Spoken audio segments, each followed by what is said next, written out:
আজকে আমরা আলোচনা করব কিভাবে আপনার ছবির ব্যাকগ্রাউন্ড মাত্র একটা ক্লিকে রিমুভ করে দিতে পারেন এবং খুবই প্রফেশনাল ওয়েতে। সো আমরা যারা ফটো নিয়ে কাজ করি বা ফটো ভালোবাসে না এরকম মানুষ পৃথিবীতে খুঁজে পাওয়া খুবই দুষ্কর। তাহলে আমরা আমাদের ছবিগুলোকে আরও কিভাবে আকর্ষণীয় করা যায় সেটা নিয়ে কিন্তু একবার হলেও আমরা ভাবি। সো এই ফটোগুলোকে আকর্ষণীয় করে তুলতে হলে আপনাকে প্রথম যে কাজটা করতে হয় সেটা হচ্ছে ব্যাকগ্রাউন্ড রিমুভ।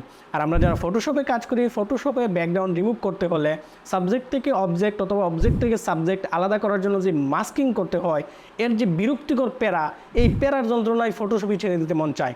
তাই এখান থেকে মুক্তি পাওয়ার জন্য মাত্র একটা ক্লিকে কিভাবে আপনি আপনার ফটোর ব্যাকগ্রাউন্ড রিমুভ করতে পারেন সেই বিষয়টাই আমি আপনাদেরকে দেখাবো। সেটা করতে হলে আপনার মোবাইল অথবা কম্পিউটার যে কোনো একটা ব্রাউজারে যাবেন। ব্রাউজার যাওয়ার পর এখানে লিখবেন হচ্ছে রিমুভ বিজি, অর্থাৎ রিমুভ ব্যাকগ্রাউন্ড। রিমুভ ব্যাকগ্রাউন্ড লেখার পরে একটা অপশন চলে আসবে রিমুভ ব্যাকগ্রাউন্ডের যে ওয়েবসাইট সেখানে ক্লিক করবেন। আগেই বলে রাখি এটা হচ্ছে এআই এর একটা প্রোডাক্ট। সো প্রত্যেকটা কাজ অনেক সুন্দরভাবেই হয়। এই জন্য আপনাকে আপলোড ইমেজে ক্লিক করতে হবে। যে কোনো একটা পিকচার আমি সিলেক্ট করব। সিলেক্ট করা মাত্রই আপনি দেখেন সাবজেক্টটাকে রেখে অবজেক্টগুলোকে রিমুভ করে দিয়েছে। সো এটা ডাউনলোড করার জন্য আমরা এখানে ডাউনলোড ক্লিক করব। যারা এইচডি ভার্সনে ডাউনলোড করতে চান তাহলে ডাউনলোড এইচডিতে ক্লিক দিবেন। ডাউনলোডে ক্লিক দিলাম। ডাউনলোডে ক্লিক দেওয়ার পরে এটা ডাউনলোড হয়ে গেল। এখন আপনি চাইলে আপনার এই পিকচারটাকে যে কোনো কাজে ইউজ করতে পারবেন, যেহেতু এটা পিএনজি ফরম্যাট। সো আপনি আপনার মতো করে যে কোনো জায়গায় এটা ব্যবহার করতে পারবেন।